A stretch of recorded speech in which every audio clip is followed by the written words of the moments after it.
Hello, and thank you for tuning in for another episode of Parenting Pickup. We're thrilled to have Momo Hayakawa, the Managing Director of Developmental Research for TPT PBS, to our podcast to discuss quality screen time and why it's vital for families and child development. Welcome, Momo. Thank you for having me. Yes, we're so excited. Nowadays it's almost impossible to get away from screens since everyone has a phone, the restaurants have TVs mounted everywhere, and children are on tablets at school. So I know families are eager to hear from you about how to find quality screen time and why it's important.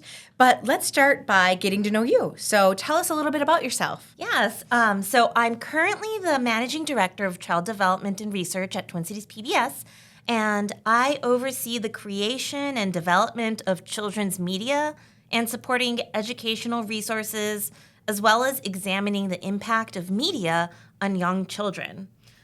In 2020, my colleagues and I wrote a grant proposal to the Department of Education to develop an educational program that uses media and hands-on activities to enhance children's executive function skills and teach them self-regulation strategies, because these are important to succeed as a child or as a student and in any career you choose to pursue.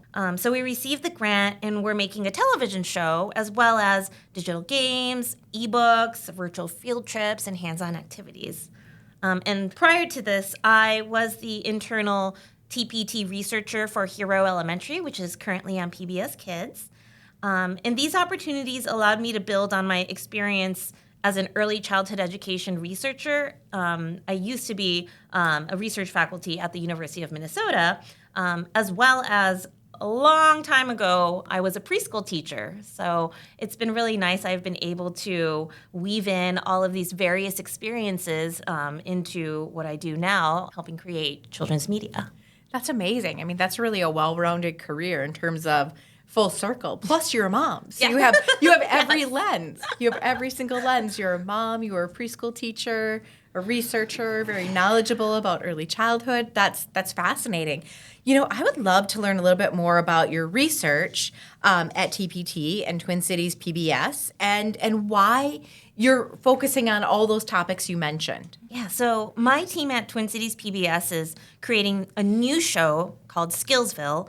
It's planned to launch in 2025, and the project includes 40 television episodes, 15 digital games, 5 paper games, ebooks, apps, many educational activities for informal educators as well as parents and families to enjoy. And there are 3 particular pillars to our curriculum. The first is executive function skills. So these are skills like cognitive flexibility, or your ability to think differently, working memory, emotion regulation, focusing. These are really important skills, especially for our young learners, but also for us as adults. Second is self-regulation strategies. So these are things like breathing techniques or stretching techniques or memory techniques. And then the third curricular pillar is career exposure. So the core research question that I'm interested in is, how does the media-enhanced Skillsville program impact children and their families? I'm also interested in what part of our curriculum, the executive function skill or the career lens or these self-regulation strategies, what part of this curriculum significantly moves the needle with our children's development? As my team creates each piece of this content, and it takes a very, very long time, whether it's the show or the digital games, we research everything to understand if it's developmentally appropriate and to understand what children are learning from it. So if you can imagine every piece of content, for example, with a television show, we take it out into local communities, and we have the children view the animatic or watch a storybook of the show.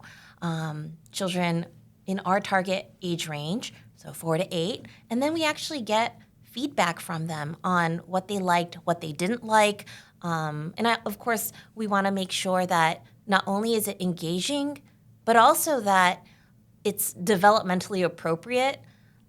So we want to make sure that children understand the curriculum and the content. And then if they don't, they tell us, which is great about children. They will tell you, nope, I don't like this, or I'm confused, or I don't get it. So we have the luxury of taking the time to gather all of that feedback from kids and then incorporate it into the development of our show and our digital games and our hands-on activities. So it's research both from a formative end in creating these products, but also research in terms of understanding the impact that it has on children and families.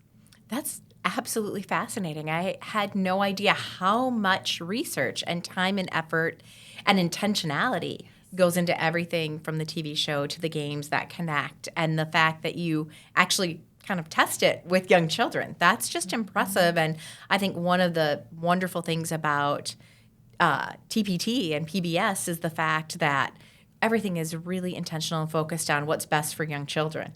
It takes time. It takes a lot of time. But we do conduct rigorous research, and we put it in front of children and families just to make sure that it is quality from different perspectives, and we get that stamp of approval from kids and families. That's fantastic. So impressive.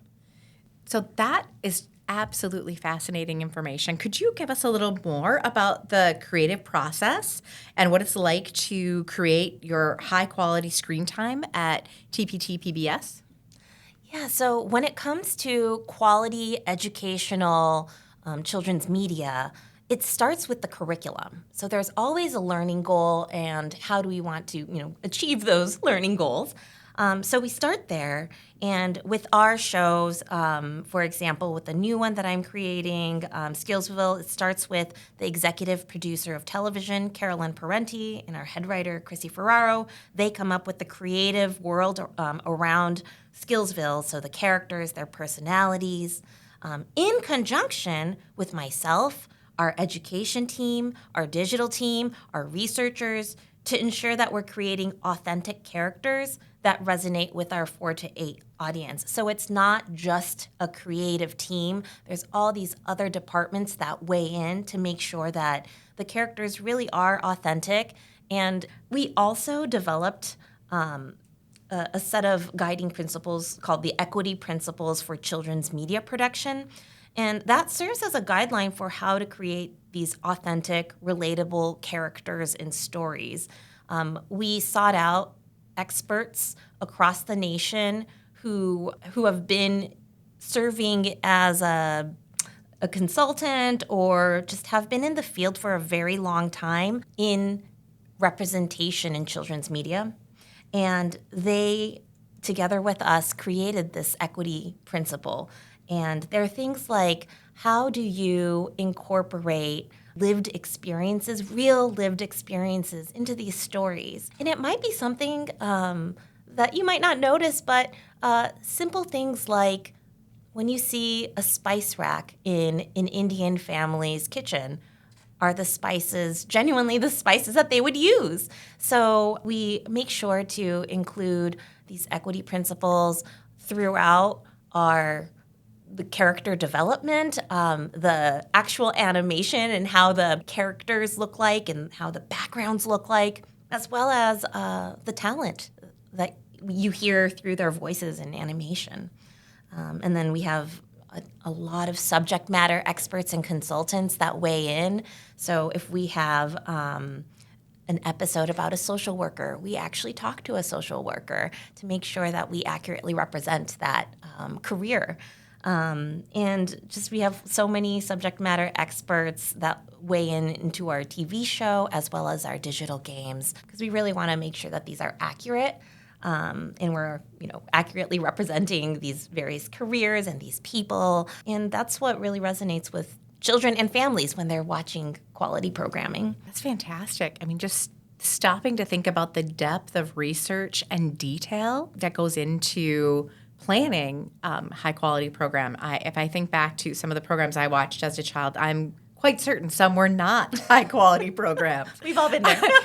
You know, that they were just, they were not. I'm confident that there was not the research that went into it, but really great for families to know that there are high quality programs that are really looking at through multiple lenses, that there's a curriculum and that there's a team doing research to ensure everything to the level of what spices on a spice rack are representative of a particular family and culture, and really looking through that kind of DEI lens is impressive.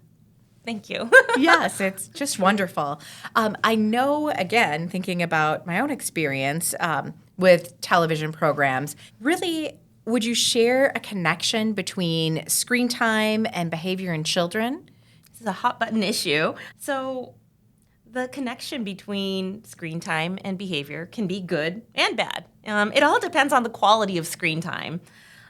There's so much poor quality or even harmful content out there. Sometimes it's under the guise of education, but you might come across, say, a digital game that has ads that are totally inappropriate for young children. And anyone can post anything on YouTube, so it's really the wild, wild west out there. And this space is increasingly challenging to navigate as a parent, as there's just so much content out there. But there has been a lot of research conducted on screen time, and research indicates that screen or media usage in children can have both positive and negative impacts on their development. So cognitively, screens have the potential to enhance education and learning, which is why we conduct these programs like the Skillsville program that I'm working on. And it can provide opportunities for learning that are otherwise not accessible. So you can imagine going on a virtual field trip and checking out a grain bin that otherwise you wouldn't have access to. Or, for example, in our show, Skillsville, we explore different types of careers that might not be intuitive for children. You might hear children say, I like planes, so I want to be a pilot, but they might just not be aware that an air traffic controller is also a career that you could pursue if you like planes. So it's really wonderful that if you lean on quality media, you can expose children to numerous opportunities that otherwise wouldn't be available to them. However, studies have shown that excessive screen time can also negatively affect executive function skills and academic outcomes. Early excessive screen watching habits can follow throughout time, and they can also tend to cluster with other harmful lifestyle behaviors like poor diet or lack of sleep.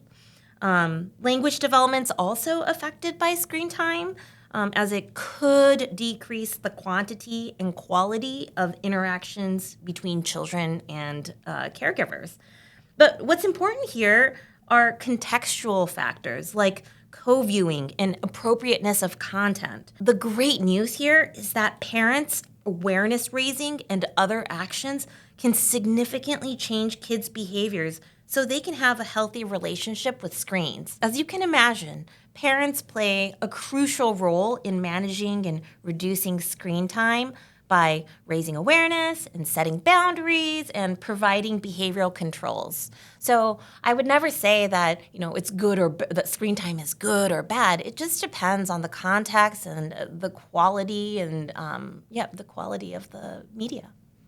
That truly makes a lot of sense. And I think your description of it's the wild, wild west out there, it's completely true. There's so many programs and so many different ways that you can gather information. There's YouTube, as you said. There's television. There's so many different places. I think as families are often unsure of how to know that. I mean, obviously you're an expert and researcher and have all this knowledge. So what kind of helpful resources would you share with families to help them maybe be more intentional and ensure they're finding quality programs? Because I think oftentimes we make choices thinking, oh, this is a quality program, and then you start watching a while and you think, oh, wait a second, that's absolutely not a high quality program, but you've already committed and you can't turn off. So maybe some things we could share with families about how can they find high quality programs, what resources are out there. Absolutely. So the one I love is Common Sense Media. I use Sense Media all the time, and it's not just for television shows. It could be for, movies and podcasts. It's a wonderful resource. You just type in whatever piece of content that you're interested in, and it provides guidance on what exactly this piece of content is. Is it quality? There's child development experts and parents that have weighed in on examining the type of media content, and they give you a heads up on whether it has great role models or it depicts violence, if there's swearing. I really like that in Common Sense Media's review, there's a parents need to know kind of section. And it's small things, but it's really helpful for me to know, like, oh, this show is child friendly for 5+, but you might notice that they use the word stupid, or you might hear the word but in the opening theme song. So it's a good flag for me. I highly recommend Common Sense Media. It's a really trusted, reliable source, and there's just so many people who review it, and it's great. The other resource I would recommend would be PBS Kids for Parents. There are articles from experts in child development and education that weigh in on really important topics, either about just general child development topics. It might be back to school and various executive function skills or self-regulation skills that might be helpful for your child as they prepare for kindergarten entry, just an example. There's also specific topics related to the PBS Kids shows. So, for example, when I worked on Hero Elementary is a show where there is one of the main characters, AJ Gadgets, is a character with autism. And we wrote several articles. We had an article posted from our autism consultant. He helped create the character, and he also wrote an article about that process of helping develop that character. And also, I conducted research on the impact of children viewing an episode that highlights AJ Gadgets and his autism. So there's a lot of really interesting articles that are really user-friendly on PBS Kids for Parents. So I encourage parents to take a look at them. Wow, those are incredibly helpful. I think the Common Sense Media is a great tool for families to be able to use with those just quick things that tell you, because I think as parents sometimes you're caught off guard. And like you said, they're using words that you're like, oh, we do not use that word in our home. And that, of course, is the main word someone picks up and then starts using. And you're like, that's not what we say, but they said it. And so that leads to a lot of confusion. So I think that's helpful for families. And then resources on TPT, PBS programming is so great. And I'm sure families just value those resources, especially when there's helpful hints for them on screen time and other important topics, and really being reflective of children and their life experiences. That's really fabulous. So we're kind of at the point now in the program where we have questions from families. So the first one is from Charlie. And Charlie said, although my children watch low stimulating and educational shows, I often worry that they're accessing shows that wouldn't be considered safe or appropriate for their age. What should I do? So, number one, if you can, watch the show with them. That's the best way to know and understand the show. If you can watch an episode or two beforehand, that'd be great, or just watch the show with them.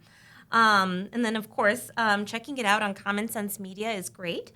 Also, the Joan Gantz Cooney Center at the Sesame Workshop has a checklist for evaluating quality children's media. So you can take a look there to see the kinds of things that they look at to identify quality. So these are things like having rich storylines, interesting topics, diverse cast of characters that provide different perspectives and lived experiences, authentic backgrounds and traditions, opportunities for kids to explore different ideas, research-based learning and literacy experiences, high-quality artwork, age-appropriate content. There's a long list out there, but the things that I'm just mentioning right now, I'm sure they're no big surprise. But it's kind of nice to have that list, to keep that in the back of your mind. I also recommend, after the children watch the show, you can ask them questions. So co-viewing is also very, very important.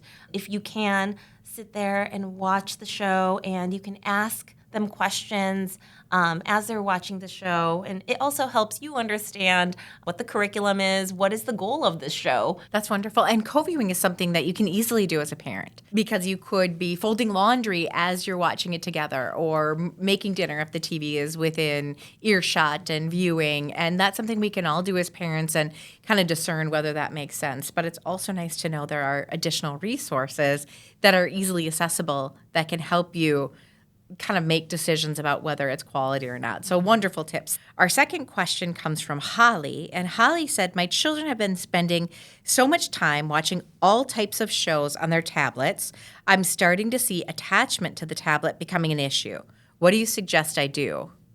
So I think this is something that all of us as parents struggle with, because devices are everywhere. If it's not the TV, it's a tablet or our phone that's probably with us all day long. It's exactly the same as I mentioned before, but creating healthy boundaries. These things are not going to go away. We're going to continue to have screens in our lives. So creating these healthy boundaries is just so critical. And for parents to be able to model that with our children, it's just a part of our lives, and it's going to continue to be. So as parents and educators, what we can do is to model this behavior with coexisting with these devices, and showing that these screens, these devices are useful tools, and they're tools that have a time and a place in our lives. Also, as I mentioned before, there's a lot of research around co-viewing practices. So how you can engage with children on screens outside of watching with them. You could, for example, have your child watch a show, and maybe you're cooking dinner and you just don't have the time to engage with them, and that's okay. But maybe after you've cooked dinner and you're sitting down at the dinner table, we don't have the screen on, and we don't, have, let's say, we are not watching anything on our devices or on our phone at the table, but maybe we can continue that conversation and engage with them about, hey, what were you just watching? What was it about? What did you think about so-and-so? And show interest in what they were watching, but extend the learning and the engagement from the show to having a dialogue with your child. So that's also creating healthy boundaries and healthy relationships with the media. That's, I think, really helpful. I like the idea of just thinking of yourself as a role model, because we are. I mean, we can say don't use screens, but then if I'm on my phone, I'm not role modeling. And then also the tips about having conversations to extend the learning. And that's an easy thing to do. I mean, we all would love to have the time to be able to co-view all the time. And I think we should be doing that most of the time. But there are times when we simply cannot. Mm-hmm. And so really just having those deeper level conversations really help ensure that you are connecting with your child and learning about what they're watching. And then you can gather information and make decisions about whether it was really educational or it did not fall in that category. So really excellent suggestions. So thank you so much for joining the Parenting Pickup as our special guest, Momo. This information, I think, will help so many families find educational content to watch. And I find the research absolutely fascinating, from the fact that there's curriculum and researchers and experts and consultants that really make sure everything is cohesive and appropriate for young children and their families, and that you test it is beyond impressive. So thank you for being here. I really appreciate it. Oh, no, thank you so much for letting me share some insider information. This is really exciting and fun for me, but I hope this was really helpful for all your listeners. If you would like access to more information or resources mentioned in this episode, head to our website at newhorizonacademy.net. And if you have any questions, please email us at parentingpickup@nhacademy.net. Thanks, and have a great day.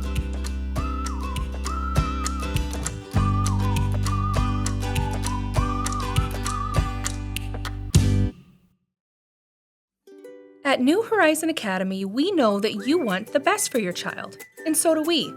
As a family-owned childcare provider that has been serving families like yours for more than 50 years, we are proud to provide best-in-class care and education for infants, toddlers, preschoolers, and school-age children. Through research-based curriculum, social-emotional learning, physical movement, and nurturing care, we'll help your child prepare for kindergarten and beyond. Visit the New Horizon Academy website to learn more and schedule a tour today.